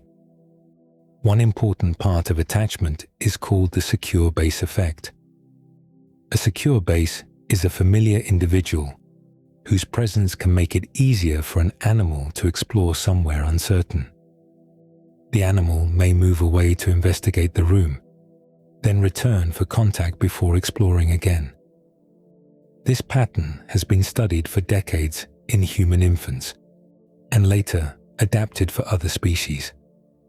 In 2019, researchers at Oregon State University applied a similar test to domestic cats. The setup was deliberately simple. A cat and its caregiver entered an unfamiliar room together. For roughly 2 minutes, the caregiver remained present, while the cat could move around and explore. The caregiver then left the room. The cat spent about 2 minutes alone. Afterward, the caregiver returned for a 2-minute reunion. Researchers watched closely during that return. They were interested in what the cat did after separation had created some uncertainty. A securely classified cat could seek contact when the caregiver came back, then settle enough to resume investigating the room. The important feature was the balance. The caregiver seemed to help the cat regulate its behavior, allowing contact and exploration to coexist. Among the kittens that could be clearly classified in the study, approximately 64.3% showed this secure pattern. Researchers also tested adult cats. Among those adults, approximately 65.8% were classified as secure. The similarity between the two age groups suggested that these attachment patterns could remain fairly stable beyond kittenhood. Cats classified as insecure showed different reunion behavior. Some remained strongly focused on the caregiver and had difficulty returning to exploration. Others continued avoiding contact after the person returned. These patterns were grouped into insecure attachment categories because the reunion did not produce the same balanced shift toward contact followed by renewed exploration. The percentages should be interpreted carefully. A cat classified as secure in this kind of experiment has not received a score showing exactly how much it trusts its person. Attachment tests measure a particular pattern of behavior under particular conditions. A cat may also behave differently depending on its temperament, the unfamiliar room, its previous experiences, and how stressful separation feels on that day. Even with those limits, the experiment adds something important to the picture we have been building. Earlier, a familiar person could predict food, petting, play, or restraint. Now the person's presence itself begins to have behavioral value. The cat may explore farther because the caregiver is nearby. After separation, reunion can reduce distress enough for exploration to begin again. That is a larger effect than recognizing a voice or enjoying a familiar hand.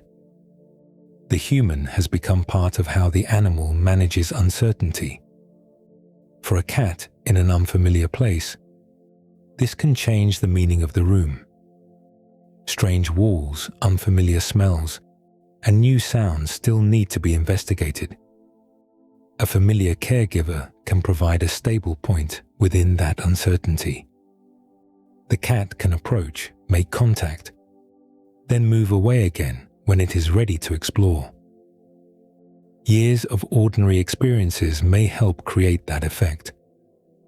Predictable routines, gentle handling, and successful communication all contribute information about what tends to happen around a particular person.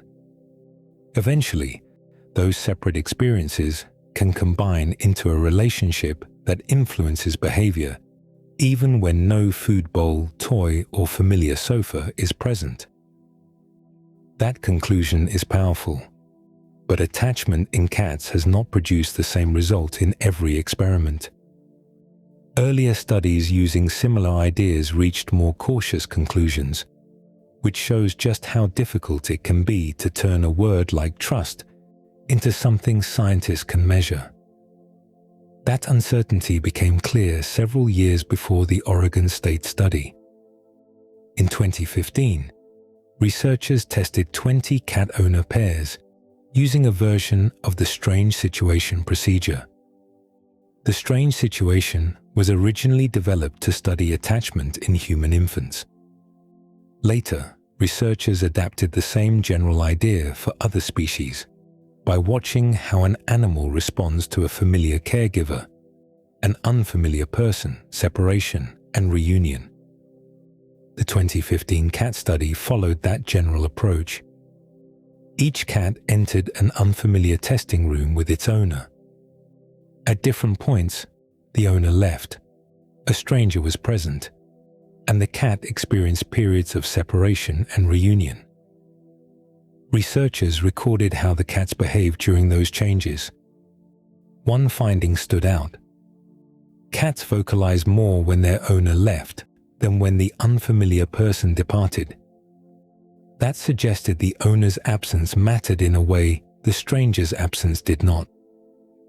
The cats clearly distinguished between the two people. But the researchers were looking for a broader pattern. In classic secure attachment, separation usually causes some disruption, while reunion with the attachment figure helps restore a balance between contact and exploration. The familiar individual acts as a secure base. In the 2015 experiment, the cats did not consistently show the full combination of behaviors the researchers expected. They did not observe enough evidence of a secure base pattern to conclude that cat-owner relationships match the form of attachment traditionally described in human infants or dogs.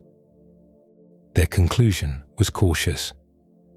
The cats were socially connected to their owners. An owner departure clearly affected them. The test did not demonstrate secure attachment strongly enough under the criteria the researchers were using. 4 years later, the Oregon State work produced a different picture. That 2019 study classified many kittens and adult cats as securely or insecurely attached based on their reunion behavior.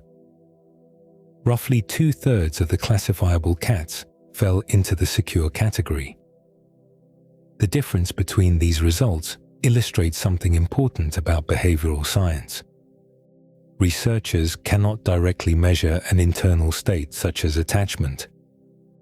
they have to define what observable behaviors will count as evidence. Scientists call this an operational definition. An operational definition turns an idea that cannot be directly seen into something that can be measured. For attachment, that might include how much contact the cat seeks after reunion, how quickly distress decreases, or whether exploration resumes. Change the definition slightly, and the same behavior can be interpreted differently. The testing environment matters as well.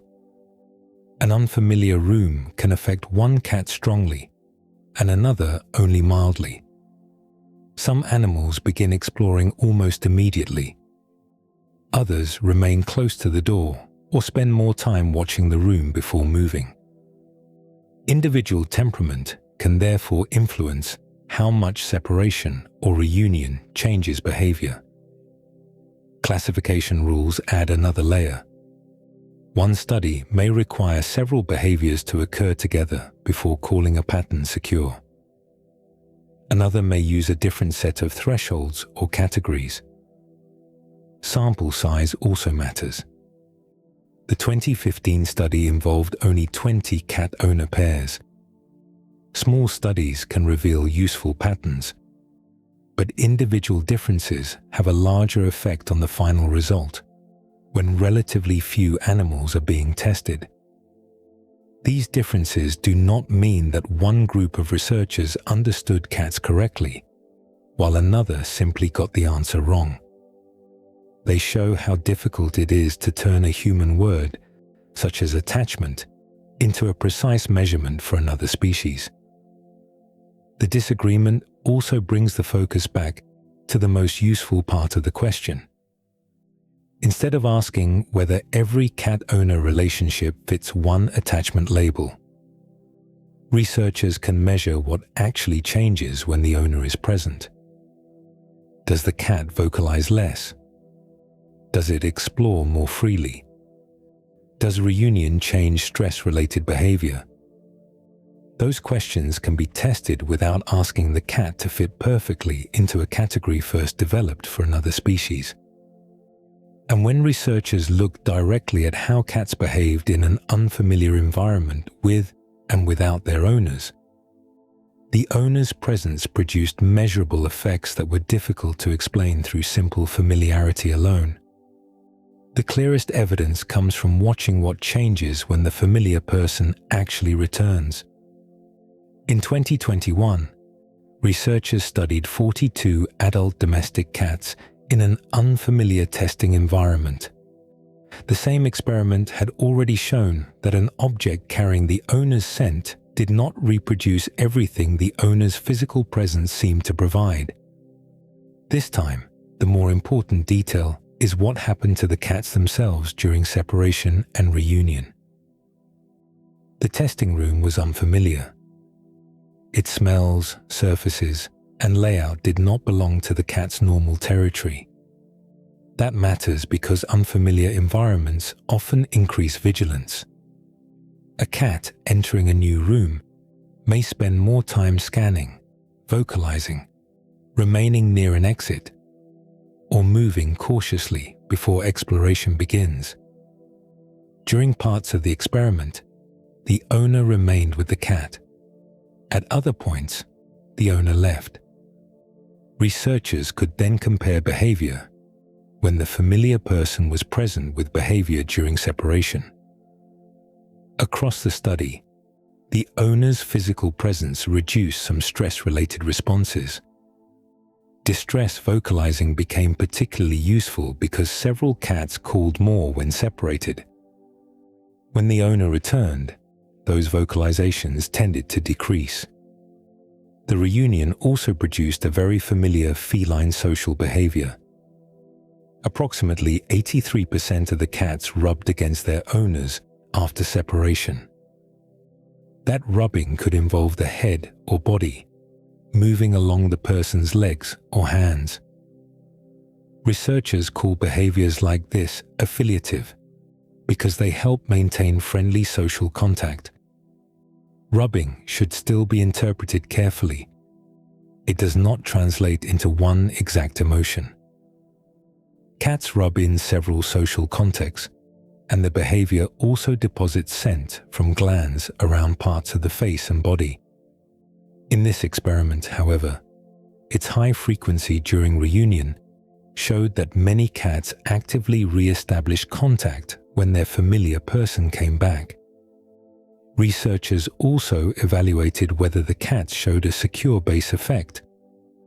Under the criteria used in this particular study, 20 of the 42 cats met the secure base requirements overall.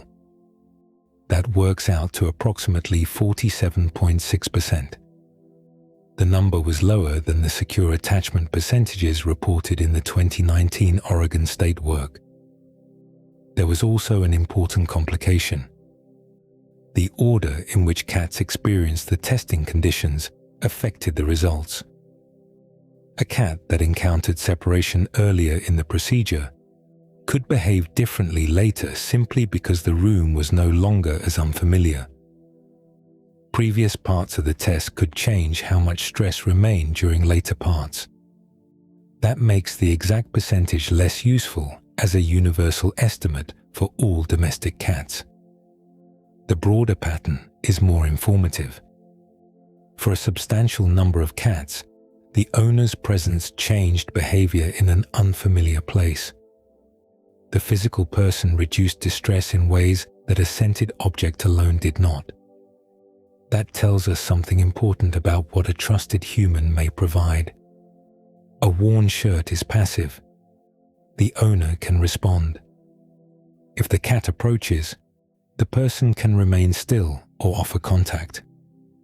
If the cat moves away to investigate a corner, the person remains available in the room. The cat can repeatedly adjust its own distance from a social partner whose behavior it already knows well. That creates a living source of information. The unfamiliar room still contains strange smells and unknown surfaces.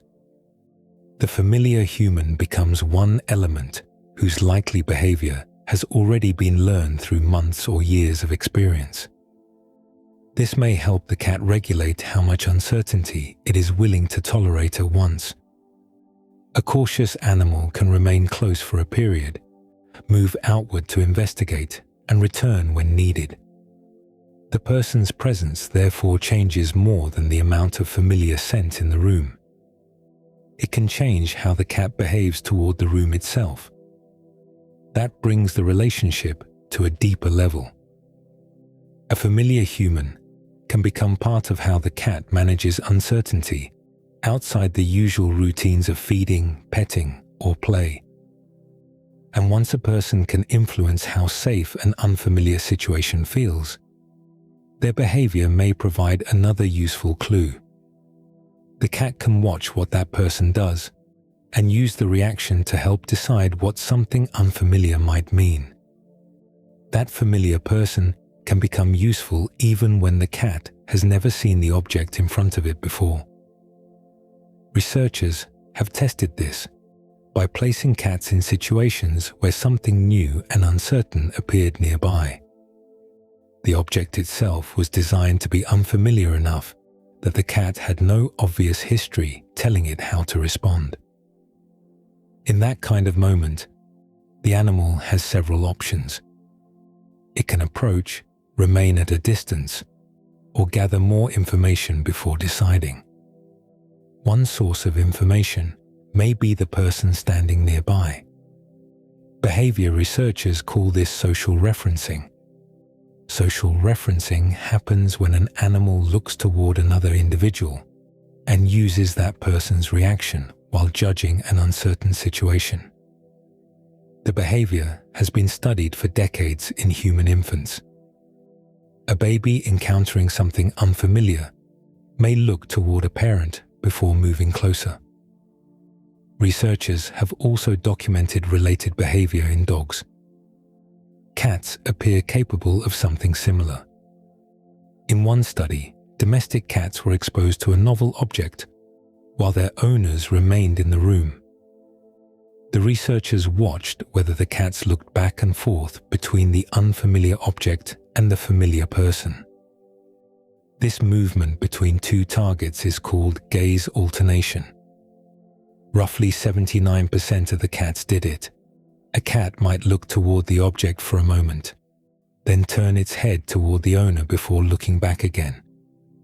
That repeated checking suggests the animal was gathering information from both the physical object and the social partner nearby. The owners were also asked to respond to the unfamiliar object in different ways.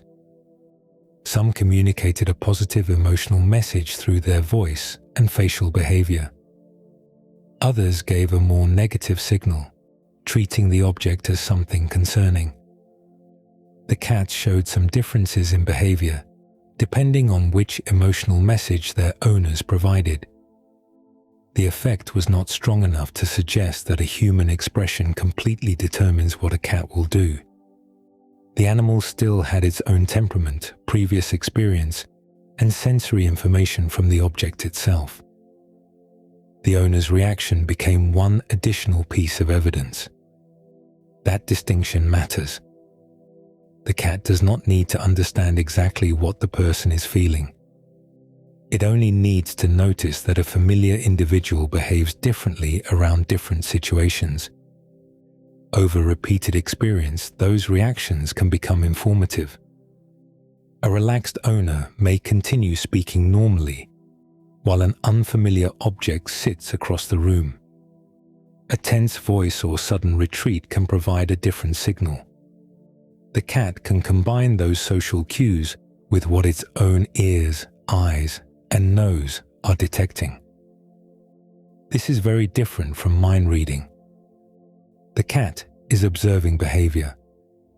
It can see changes in posture, hear differences in voice, and watch whether the familiar person moves toward or away from something.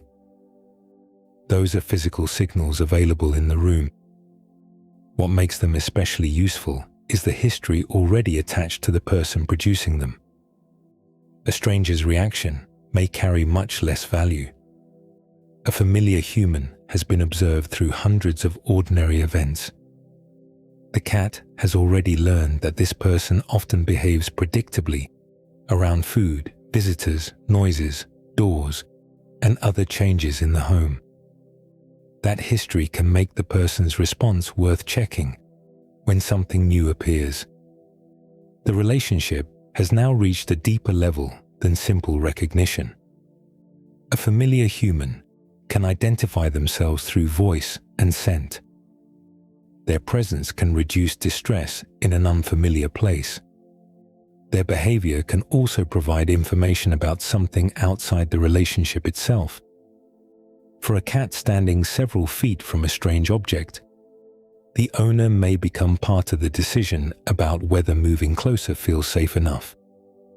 That helps explain why trust can become so individual. Two people can share the same home and treat the same cat kindly, yet their histories with that animal are never perfectly identical. One may be easier to read.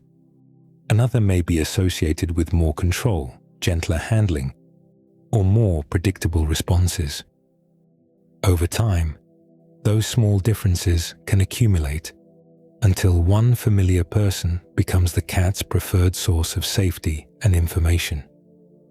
Inside one home, two people can live with the same cat for years and still build very different relationships with it.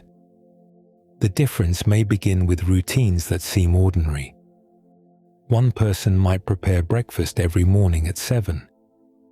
Another may be the person who brings out the wand toy in the evening and spends 20 minutes letting the cat stalk, chase, and pounce. Both are creating positive experiences, but they are creating different kinds of them. Handling adds another layer. The person who feeds the cat may also be the one who lifts it onto a counter for medication or carries it toward the bathroom for grooming. Someone else may rarely pick the cat up at all. That second person might sit on the sofa and wait until the cat chooses to come closer. Over months, each human develops a different pattern of consequences.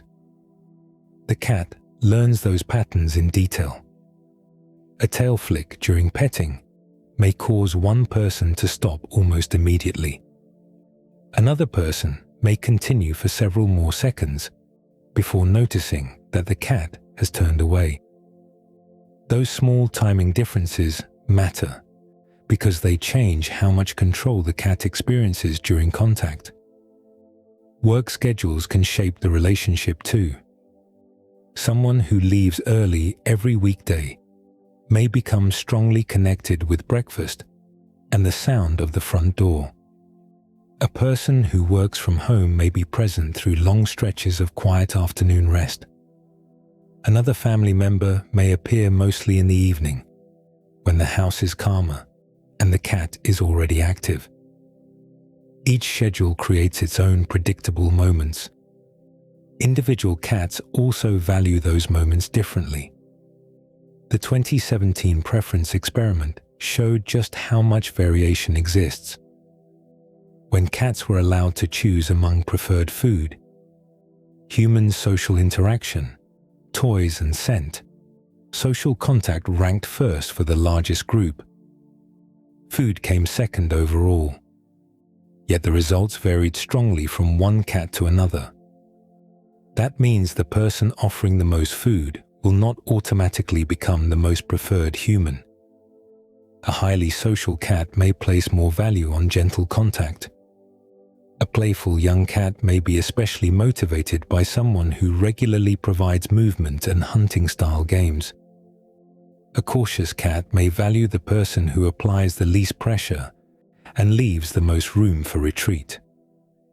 Temperament changes how these histories are received. A naturally bold cat may investigate several family members quickly and tolerate occasional mistakes without becoming strongly avoidant. A more cautious animal may need greater consistency before approaching. The early socialization experiences from kittenhood still form part of that starting point.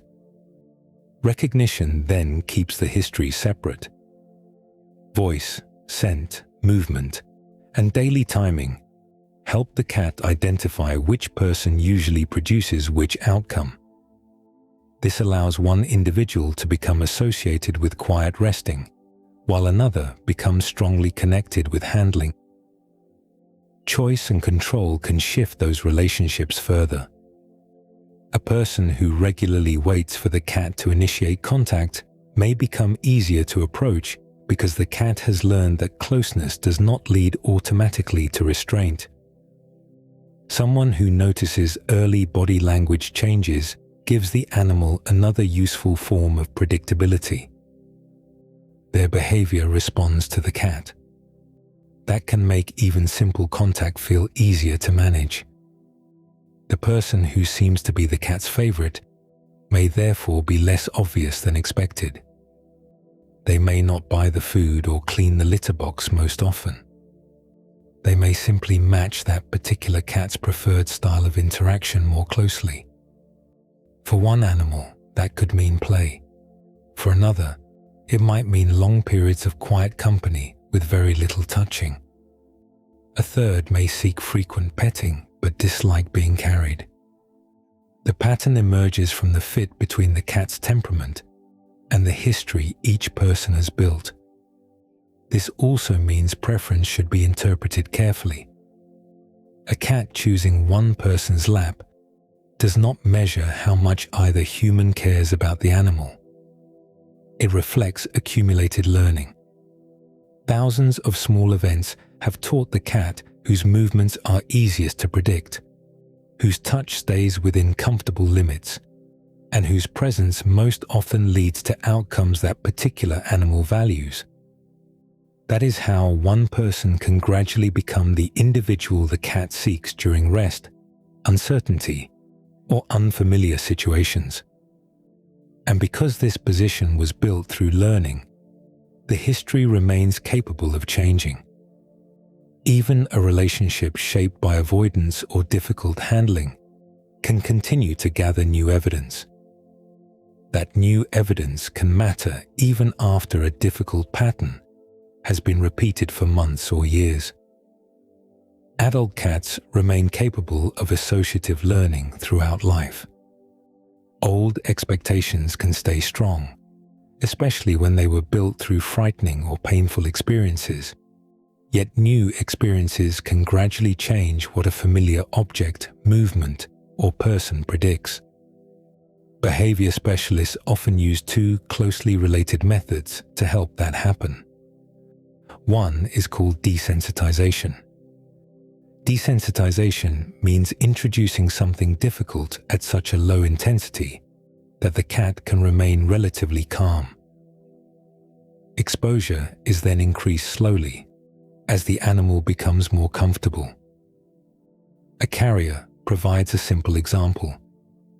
If the carrier only appears before a veterinary visit, the cat may learn that seeing it predicts capture, a car ride, and unfamiliar handling. Changing that history can begin while no trip is planned. The carrier can stay open in an ordinary room for days or weeks. The cat can investigate it voluntarily without anyone closing the door. Food may first appear several feet away, then closer to the entrance as the cat remains comfortable. Later, a favorite treat can be placed just inside. Over repeated sessions, rewards can gradually move farther toward the back. The carrier begins appearing during ordinary life instead of only before travel. That creates new information. The second method is called counter-conditioning. Counter-conditioning pairs something that has become unpleasant or frightening with something the cat values. Food is often useful because many cats will work for small pieces of a preferred treat, although play or gentle social contact can also serve as rewards for some individuals. The goal is to change what the difficult cue predicts. Handling can be rebuilt in a similar way. A cat that dislikes having its paws touched may begin with contact lasting only a second. The person touches the leg or paw at a level the cat can tolerate, gives a reward, and ends the interaction before discomfort rises. Later sessions can slowly increase the duration. Eventually, brief contact with a toe may become possible. Progress can continue toward the kind of handling needed for a nail trim, with each step kept small enough that the cat remains able to participate without struggling. Timing matters throughout this process. A frightened animal learns very little about safety while already trying desperately to escape. Forcing prolonged contact can strengthen the original fear because the experience confirms the cat's expectation that the situation is difficult to control. Rebuilding works best when the animal repeatedly encounters the cue at a manageable level and discovers that the outcome has changed. The speed of that change varies greatly.